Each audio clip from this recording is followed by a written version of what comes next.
पहले इस पाखंडी शंकराचार्य की बात सुनो। गौ माता की हत्या को बढ़ावा ही दे दिया, गौ माता के हत्यारों से चंदा ही ले लिया, गौ माता के कत्लखानों को लाइसेंस बढ़ा दिए, गौ माता के कत्लखानों को अद्यतन बनाने के लिए सब्सिडी बढ़ा दी, ये सब कर दिया उन्होंने। भाई हिंदू पार्टी नहीं है बीजेपी।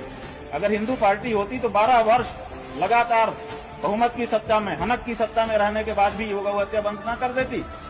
आज की तारीख में अगर आप कह रहे हो कि वो हिंदू पार्टी है तो आप या तो पागल हो और या तो महा वज्र मूर्ख हो।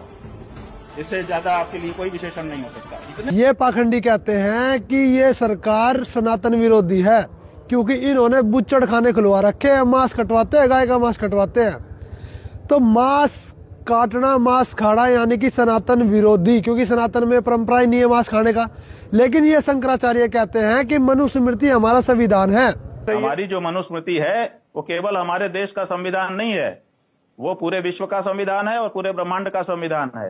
मनुस्मृति ही इन शंकराचार्यों का संविधान है, तो इसका मतलब मनुस्मृति सनातन विरोधी है, और सनातन विरोधी है ये शंकराचार्य। आइए दिखाते हैं आपको मनुस्मृति। ये है मनुस्मृति, इसके 5वें अध्याय में लिखा हुआ है कि मांस खाने, मद पीने यानी कि दारू पीने और स्त्री प्रसंग करने में कोई दोष नहीं है, तथा विधि नियुक्त होने पर जो मनुष्य मांस नहीं खाता वह मरने के 21 जन्म तक पशु बनता है। यानी कि अगर शंकराचार्य का ज्ञान सुनोगे और मनुस्मृति का पालन करोगे तो मांस खाना पड़ेगा, मांस नहीं खाया तो पशु योनि में जाओगे।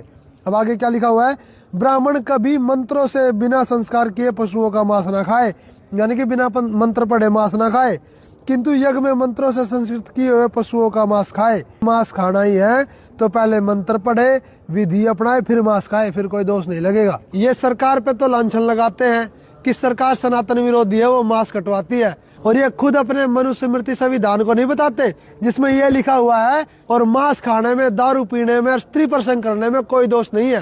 तो अगर आप शंकराचार्यों का ज्ञान सुनोगे तो आपको नरक में जाना पड़ेगा, क्योंकि मांस खाने वाला, दारू पीने वाला, स्त्री प्रसंग करने वाला नरक में जाता है। आइए देखते हैं श्रीमद्देवी भागवत 1133 कोट, गीता प्रेस गोरखपुर।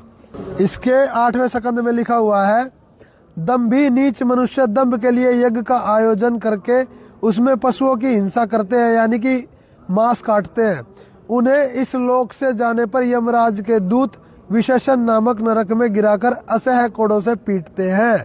अगर आपको सनातन विरोधी बनना है तो आप शंकराचार्यों का ज्ञान सुन सकते हो। अगर आपको नरक में जाना है तो आप शंकराचार्यों का ज्ञान मान सकते हो।